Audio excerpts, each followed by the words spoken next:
उर्दू का एक वो है मुहावरा, मुल्ला की दौड़ मस्जिद तक।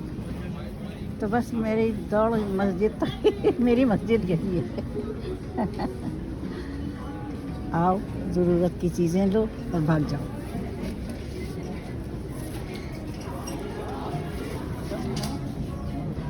देखिए कितनी हसीन दुनिया सजाई हुई है इन लोगों ने।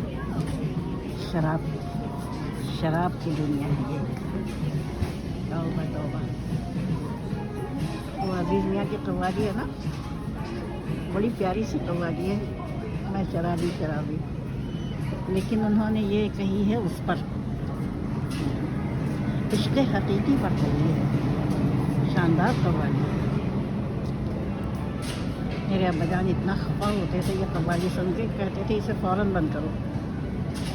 ये उनको बिल्कुल मज़ा नहीं आता था इसे सुनते।